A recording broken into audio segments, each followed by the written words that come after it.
Привет, ребят, меня зовут Алекс, мы сегодня поговорим о хикикамори. Хикикамори — это такие люди, которые не выходят на улицу, если в двух словах.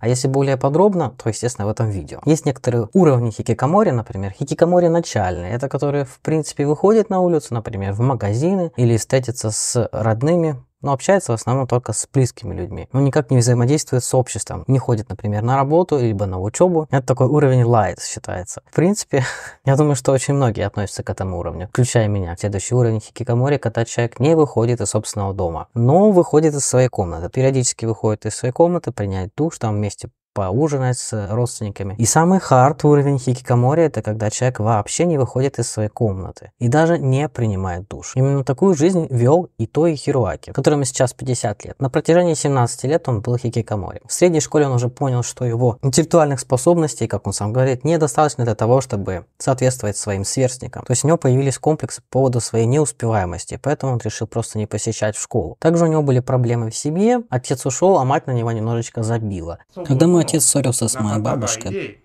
бывало так, что он бросал вещи, был очень депрессивным человеком. Она работала парикмахером и считала, что в принципе этого достаточно для того, чтобы ребенка воспитывать. Содержать и все. Поэтому Итои просто закрылся в своей комнате. Причем буквально это был хард практически с самого начала. То есть, как он говорит, он исключил свою семью из своей жизни. Он закрыл дверь на замок и не открывал. Я поднималась на второй этаж, говорила: давай поедим, а он не отвечал. Это была очень глубокая обида детская на то, что он не чувствовал любви от своей матери. А что я могла сделать? Мне было очень грустно. Я думала, почему он таким стал? И на протяжении 17 лет он очень редко выходил из своей комнаты, он не мылся, он не чистил зубы. Естественно, со временем его тело стало очень сильно болеть. То есть у него появились проблемы с зубами, очень серьезные. Зубы стали выпадать, кровоточить, и, в общем-то, он уже не мог есть нормальную пищу, и поэтому он ел просто какие-то кексики. Короче говоря, он ел блины. Естественно, от этого начало страдать и все остальное его здоровье. Но мать по-прежнему не обращала никакого внимания, хотя это продолжалось уже около 17 лет. Тогда он решил дать сигнал своей матери, выложил в ряд свои зубы на бумажке и выставил в коридор, чтобы мать заметила. Реакция была, ее не было. Не то, что мать виновата в этом всем, может быть виновата, может быть и нет, кто знает. Вообще у нее тоже довольно сложная была жизнь, судя по тому, как она выглядит, как она себя ведет. Может быть, ей просто было пофигу, кто знает. Хироаки также решил очень сильно отомстить своей матери, не постригая свои волосы. Это было личное, скажем так, потому что мать его парикмахер. Поэтому он за эти 17 лет отрастил волосы длиной до колен. Фотографий, к сожалению, нету, а может быть и к счастью. На тот момент он уже понимал, что если будет так дальше продолжаться, что он просто так возьмет и умрет там. Поэтому, не найдя поддержки у своей матери, он решил обратиться уже к специализированной службе. Тоже очень странным способом, но понимать надо, что 17 лет человек сидел в заперти, естественно, у него уже проблемы с психикой очень серьезные начались. Как он потом признался, что он понимал, что шизофрения начала у него развиваться уже на первых стадиях его хикикаморства. Таким образом, он отправил 2 письма в адвокатскую контору и в медицинское учреждение. Дело в том, что его зубы кровоточили, и он решил ставить слепок своих зубов на бумажке, чтобы показать, сколько зубов у него осталось. Естественно, осталось там очень мало. И эти бумажки были окровавлены. Также он вложил в письма 10-тысячную купюру, окровавленную тоже. И после того, как он это отправил, он, в принципе, уже был готов к тому, чтобы умереть, потому что он понимал, что ничего не изменится. И он сам ничего не смог этим делать. Я потерял доверие к миру и силы, чтобы что-нибудь изменить. Поэтому я подумал, что если отправлю, то кто-нибудь меня заметит. Потому что, наверное, те, кто испытывал когда-нибудь глубокую депрессию или апатию в своей жизни, вы наверняка понимаете, что это за состояние, и что выбраться из него самостоятельно довольно сложно. После 17 лет практически невозможно. Но, тем не менее, ему повезло, потому что благодаря этим письмам к нему приехали санитары. И его везли в психиатрическую клинику, где его лечили на протяжении нескольких лет, благодаря чему он, собственно, вылечился практически. Он до сих пор посещает психотерапевта, рассказывает о своих переживаниях. Но, в принципе, он наконец-то начал жить полноценной жизнью. Он уже работал на нескольких работах, и последняя работа, на которой он остановился на долгое время и работает по сей день, это специалист по жизнеобеспечению. Короче говоря, это что-то вроде благотворительной организация, которая занимается людьми с отклонениями в развитии, в том числе хикикамори. На данный момент ему 50 лет. Свое затворничество он начал в 13 лет, а закончил в 31 год. Он уже очень долгое время работает с людьми и даже написал свою книгу о своем опыте хикикамори. Я не понимал, какое время года и сколько сейчас времени. Мое здоровье внезапно ухудшилось. Я беспокоился о том, что я могу умереть. Если я умру вот так, то никто не узнает, что я умер. Буду ли я жить или нет?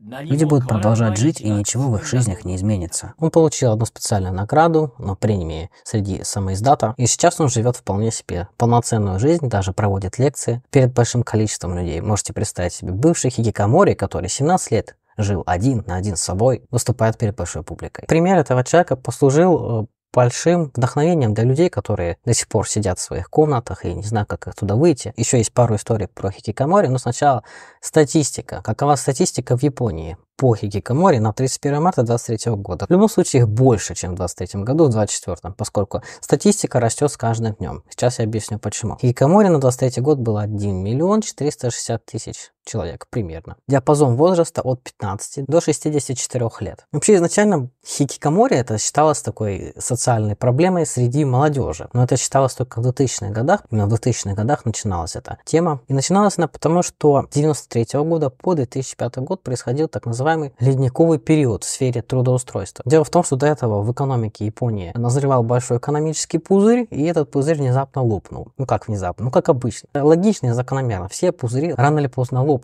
Хочешь ты этого или нет. И после того, как этот пузырь лопнул, стало очень сложно искать работу. Потому что компании, естественно, опасаясь банкротства, стали сокращать сотрудников, штат сокращать. Естественно, людей стало больше, чем рабочих мест. У очень многих людей появился страх того, что они не смогут устроиться на работу и решили, в принципе, даже и не пытаться. Поэтому очень много человек тогда закрылось в себе, закрылись в своих квартирах, комнатах. Вот у всех возникают вопросы, как и на что они вообще живут. Обычно они живут на деньги родителей. Но это как бы логично. У меня, кстати, был знакомый, я про него рассказывал в одном из видео, который приезжал в Москву и его ограбили там. Вот он как раз был что-то типа хикикамори. Есть вообще еще такие чуваки, НИИТ называется. Это японская молодежь, которая не хочет работать. По идее, они как бы не совсем хикикамори, но в последнее время их стали причислять тоже к хикикамори. Так вот, этот чувак, он по идее, он же жил за счет своих родителей, а ему было около 50. Есть такая штука, проблема 80-50 в Японии. Тоже относится как раз к хикикамори. Это как раз проблема, которая в последнее время очень жестко поднимается в социальных сетях и вообще и по телевидению везде трубят, что ой-ой-ой-ой. 80-50 означает 80 лет и 50 лет. Потому что люди, которые вот в период этот ледниковый захикикаморились, им сейчас уже около 50 лет. Ну там плюс-минус. А их родителям около 80 лет. И получается, что эти 50-летние дети живут за счет своих престарелых родителей. И уже наступает момент, когда по идее, дети должны заботиться об этих престарелых родителях, но они не могут этого сделать, потому что у них нет ни работы, ничего, ни социального статуса. А что будет происходить, когда эти родители будут повально умирать? Поэтому японцы очень обеспокоены этим сейчас. Плюс коронавирус, который очень сильно увеличил количество хикикамори на душу населения. Поскольку была самоизоляция, и многим людям очень понравилось. Кстати, у меня есть тоже знакомый, но мне рассказывал, что 2020 год был самым приятным годом в его жизни, потому что он не выходил на улицу. Ну, в принципе, кто тебе мешает это делать все остальное время своей жизни? У меня, кстати, был период жизни, когда я где-то, наверное, около полугода сидел, вот реально не выходил практически никуда. Так что можно сказать, что у меня есть стаж некоторый. Да. Что я делал? Я играл в Warcraft, потом в Lineage, потом все. В принципе, друзья меня куда-то звали, давай то, давай сё. У меня буквально до этого период был очень активный период, когда я тусил по клубам, буквально каждую ночь я там тусил. Я не знаю, как это произошло, какие были предпосылки того, что я вдруг решил вообще никуда не ходить, я не знаю. Вроде никаких травм не было, может, просто надоело, решил подзарядиться. Я ездил на занятия японским языком, ходил в магазин ближайший и, в принципе, все. Мне кажется, это был один из самых лучших периодов моей жизни, на самом деле. Поэтому я решил его повторить. То есть, по идее, да, я хикикамори. Но дело в том, что если есть проблема с выходом на улицу, то это уже как бы надо решать с этим. У меня лично проблем нет, я могу выйти, просто я не особо в этом нуждаюсь, скажем так. Вот если в Японии, то в Японии, наоборот, я хожу, короче, круглосуточно буквально. То есть, меня там лопата не загонишь домой вообще никак. Потому что там есть где ходить, ребят. Там красиво. Сейчас начнется пропаганда. Все, заканчиваем. Вообще, термин хикикамори изначально произошел от английского слова и обозначал социальную изоляцию. И, по идее, хикикамори сначала использовали как термин, который обозначает человека, который изолирован во время лечения какого-то. Но постепенно это стали применять и к людям, которые избегают социальных связей. Есть такой стереотип о том, что хикикамори это чаще всего мужчины. Изображают где-то хикикамори, то обычно изображают это в виде какого-то мужика с заросшим там лицом, бородой, с длинными волосами. В принципе, это как бы логично. Есть также одно аниме, называется Welcome to NHK. Как бы с юмором описывается эта ситуация вся. По идее, вообще, если разглядывать жизни всех этих людей хикикамори, там вообще ничего смешного нет. Это не повод для юмора. Но вот японцы шутят на эту тему. Это, конечно, не удивительно и не впервые в этом мире, когда люди смеют какие-то чужие проблемы. И я не исключение. Половое распределение хикикамори на самом деле 50 на 50. Масаки Икигами. Это человек, который пишет на протяжении 10 лет статьи о домохозяйках. К сожалению, в список хикикамори очень долгое время не включали домохозяек, поскольку они подвержены давлению общества, вынуждены практически жить жизнью хикикамори. То есть у них очень мало времени остается на социальные связи. И он говорит об этой проблеме очень часто, и в принципе есть женщины хикикамори, которые заявляют о себе. Кимико это не настоящее имя, она позвонила на горячую линию, попросила помощи. Я хикикамори. Мне очень-очень плохо. Я не хочу ни с кем общаться. Помогите, пожалуйста. И к ней приехали люди из организации. В принципе, в Японии очень много организаций, которые занимаются хикикамори, и одна из них это МПО.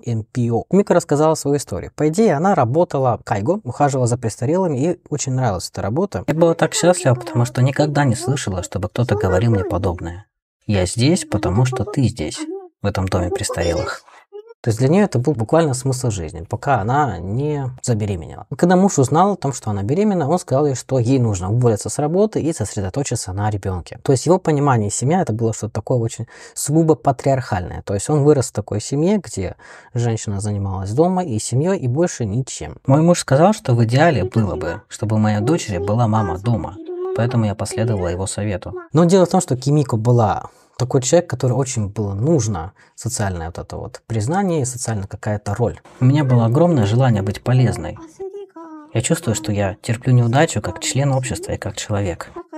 Не просто мать, не просто жена, а вот что-то большее. То есть она очень хотела быть полезной обществу. Но под давлением мужа она решила все-таки пойти на уступки, и она уволилась с работы. Чувствовала себя, конечно, фигово все это время, но со временем она также решила пойти в техникум, учиться на эрготерапевта. Однако мужу это тоже не понравилось, он сказал, что все-таки стоит прекратить это дело и заняться все-таки семьей. Так она и поступила.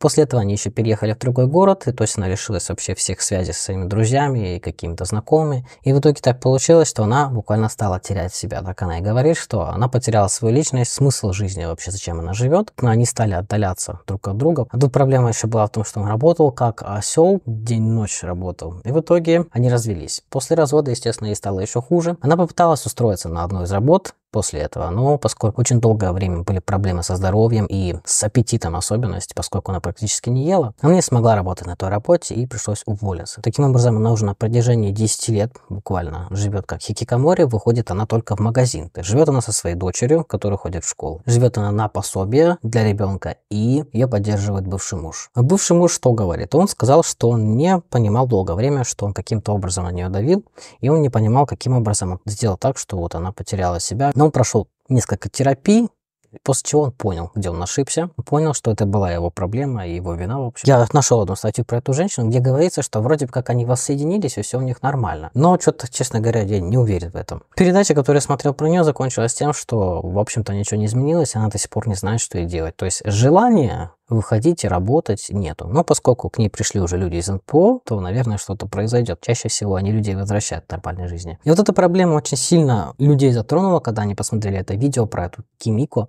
Очень много домохозяек стали писать о том, что у них точно такая же проблема, что они буквально теряют себя в этом домохозяйстве. Тоже они хотят развиваться как полноценные члены общества, но вот этот патриархат, вот эти вот мужики, мужло это, они не позволяют им это делать. По сути, это одна из проблем Японии. Потому что, по идее, навязывается обществом вот это вот поведение, что вот муж постоянно на работе, а жена постоянно дома. И они, по идее, сами не общаются практически. То же самое происходило и с семьей Кимико, они практически не общались. То есть, а смысл в такой семье, я вот вообще не понимаю, честно говоря. Каждый человек является личностью прежде всего. Естественно, ему хочется как-то самореализоваться. А если тебя постоянно заставляют что-то делать, что тебе, в общем-то, не особо нравится, естественно, тут человек сойдет с ума рано или поздно. Еще немножко статистики. Средний возраст хикикамори примерно 33 года на данный момент, и он, естественно, растет, поскольку люди стареют. Средний срок, который проводят люди дома среди вот всех опрошенных, это 10 лет. Что вообще говорят психиатры, врачи японские про то, почему происходит это такое? По статистике 80% хикикамори имеют какое-то психическое заболевание, но не какое-то основное. То есть они не говорят, что хикикамори это какое-то одно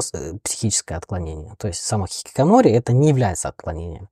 Это последствия того, что есть какое-то отклонение. Психические отклонения, то они могут быть совершенно разные. И чаще всего это расстройство аутистического спектра типа Аспергера. Встречаются также люди с шизофренией и другими отклонениями психическими. Хикикамори не означает, что человек имеет какие-то психические отклонения, но 80% 10% из них, да, имеют. Есть также биологический аспект и социальный аспект. Вот социальные аспекты — это тоже один важный момент, потому что очень часто причиной хикикамори становится то, что люди не могут себя найти в обществе или как-то отвергаются обществом, какие-то психологические травмы происходят. Это люди, которые не могут найти некий баланс в обществе. У них низкая самооценка, поэтому им сложно работать. Если их чуть-чуть отругать, то они разочаруются. Когда молодежь становится хикикамори, в основном причиной становится буллинг в школе, поскольку в японских школах буллинг адский. Потом может быть буллинг на работах, и в принципе и в семье тоже может быть домашнее насилие. Есть такие примеры вынужденного насильственного хикикамори, связанного с домашним насилием, когда человека просто не выпускают. Так что неуверенность в себе играет очень большую роль, когда человек выходит в социум. Когда он видит, что вокруг какое-то идет соревнование, вот эта вот соревновательная хрень. Когда человек видит, что он не тянет немножечко всю эту тему, то, естественно, у него появляются вопросы. А стоит ли вообще пытаться? Если у меня ничего не получится, все равно не проще ли просто закрыться, и вот меня нет, я в домике. Как я уже сказал, есть очень много организаций, помогающих хикикамори, в том числе есть специальные организации только для женщин, где хикикамори встречаются, общаются. Есть у них такие безопасные зоны общения. И с помощью этих организаций они устраиваются на какие-то подработки и постепенно начинают выходить в реальность. Сначала они работают там по 5 часов в день, может быть даже меньше, и потом уже как-то увеличивается все это дело. Организация специально подбирает работодателей, которые готовы помочь психологически, скажем так, этим людям, морально помочь, поддержать и не будут на них давить никаким образом. Если хикикамори устроятся на обычные работы в Японии, они там просто не выживут морально. Я читал комментарии к этим видео, которые я смотрел, и японцы часто пишут, что есть очень сильное давление именно на работах, потому что очень серьезное ожидание от человека на работе, и человек часто не справляется с этим морально даже. Один писал в комментариях, что нужно устраиваться в таких случаях на работы, где нет взаимодействия с людьми. То есть, например, убираться в отелях, там где-то на заводах, короче, как я работал. Но самый классный вариант — это, конечно, удаленка, это факт. По идее, если хикикамори как-то задействован в обществе, если он работает, даже если удаленно, то, в принципе, он как бы является полноценным членом общества. Просто он живет в своей какой-то комфортной зоне, в принципе, почему бы и нет. А когда человек просто не может ничего сделать, это уже совсем другая ситуация. Это клиническая история. Еще одна не очень приятная история с человеком произошла. Тоже стал хикикамори, но проблема как раз в развитии были. Из-за этого он не смог никак адаптироваться в обществе. И в этой ситуации еще очень сильно повлиял буллинг. Он устроился на работу, и там ему сказали буквально, что лучше бы ты шел отсюда, короче, дурачок. Мне сказали: ты дурак. Я старался, но внезапно мне сказали: ты не подходишь. Тебе лучше уйти. Мне было очень больно. После чего он уже перестал пытаться. Живет он на данный момент за счет своих родителей, он тоже является частью проблемы 80-50. 72-летний отец работает на 2 работах, 70-летняя мать просто работает. Короче говоря, вот так вот они и живут. Но среди таких организаций есть не очень хорошие организации, которые занимаются похищением хикикамори, вот такими вот делами интересными. В 80-х годах эту тему прохавали, поскольку хикикамори только начали появляться, и еще никто не знал толком, что это такое. По идее, просто думали, что это люди, которые ничего не хотят делать. В основном это были школьники. И под предлогом перевоспитания такие не очень хорошие фирмы увозили буквально в рабство этих детей, то есть приезжали к родителям в квартиры, говорили, что мы должны перевоспитать, потому что так не дело, короче, так не делается. Тогда такое время было еще, что люди были не слишком просвещенные. Короче, увозили этих детей туда и относились к ним как к скоту, но нет, их не заставляли работать бесплатно. Хотя, естественно, они там занимались какими-то делами внутренними, там уборка и все такое, стирка. Они таким образом выкачивали деньги из родителей. То есть вот ваш сын у нас здесь лежит, вы заплатите за это, за то, за третье, за 10, и, естественно, такой чек выкатывали в итоге. Ну, родителям приходилось все это дело платить. Но это еще не самый плохой вариант, потому что в тот момент возникали даже некоторые секты, которые затягивали вот этих вот молодых хикикамори к себе, чтобы, естественно, над ними издеваться и физически, и морально. Одна из таких сект — яхт-школа Тоцука, создана Хироши Тоцука. Свою честь назвал, короче, школу. Ну, это была действительно настоящая секта, этот чем называл себя богом. Также он говорил о том, что он вылечить может всякие заболевания типа рака, Паркинсона и всех остальных болезней, потому что вот у него была теория, что не хватает каких-то стволовых клеток какого-то мозга. Короче, это все очень сложно, что он там надумал. Я не буду прям точно передавать, что он там навалил, потому что достаточно того, что это все было очень научно, со слов ученых. Поэтому хрень, короче говоря. И таким образом он возил себе вот этих всех хикикамори, и, естественно, там были очень жесткие условия. Он поддерживал этот спартанский способ воспитания, так он и говорил. Были у него некоторые такие постулаты в отношении воспитания подростков. Во-первых, физическое насилие — это правильно, это хорошо, это мы одобряем. Гребаные СМИ. Использовать физическую силу в целях прогресса — это нормально. Физическое наказание Это хорошо. Во-вторых, не нужно хвалить детей, потому что таким образом у них увеличивается тщеславие, и он не развивается, человек. То есть человек, ребенок и человек тоже, должен понимать, что все люди разные, и у них разные возможности. И только это способствует тому, что человек развивается, смотря на других. И поэтому неудивительно, что эта организация, эта секта была связана, во-первых, с самым Синрикё. Я думаю, что вы слышали об этом, обязательно расскажу когда-нибудь об этом. Они связаны были с, естественно, церковью объединения. Это тоже одна из крупнейших сект Японии. И они еще были связаны с Международным союзом победоносного коммунизма. Я хер знаю, что это значит. Коммунизм оказался не такой победоносный, к счастью. И в этой организации произошел скандал, инцидент, скажем так. В 1983 году произошло несколько смертей школьников, студентов. Поскольку на телах были обнаружены следы побоев, какого-то насилия, там, в общем-то, были большие вопросики, в итоге посадили все-таки нескольких человек. На 2006 году они все вышли, и, естественно, все это продолжилось удивительным способом. То есть, как бы, школу не закрыли, что удивительно, она продолжила работать. И с 2006 года стало это все повторяться. Прыгивали из окна, с крыш выпрыгивали и оставляли записки, типа, здесь жить невозможно. Все эти случаи расследуют как собой выпиливание, но по версии одного из стажеров, который там находился долгое время, буллинг там происходил адский. То есть буллинг, который в японских обычных школах происходит, и буллинг, который происходил там, это просто небо и земля. Его называли атомной бомбой, потому что он вырос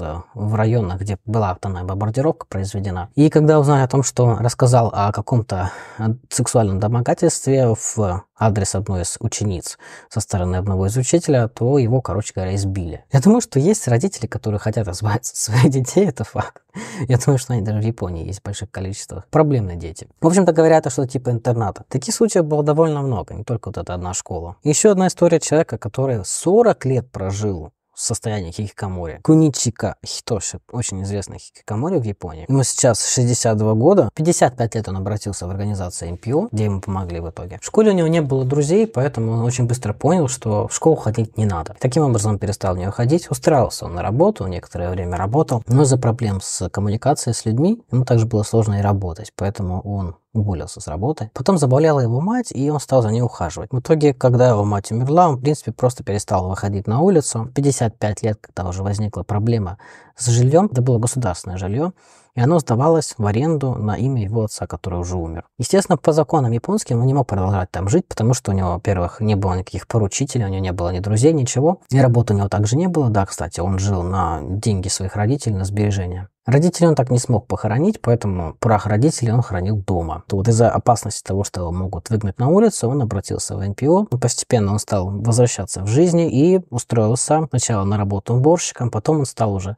президентом местной какой-то организации, которая вот занимается общественными вещами. Он смог сохранить себе квартиру, поскольку за тот его статус, что он президент организации, ему оставили квартиру и даже сохранили предыдущую цену за квартиру. Вот такая вот ситуация с хикикамори в Японии. Еще говорят, что очень сильное влияние оказывает зависимость от игр, это все ваши компьютеры виноваты. А молодежь, ну, наверное, просто немножечко более чувствительная.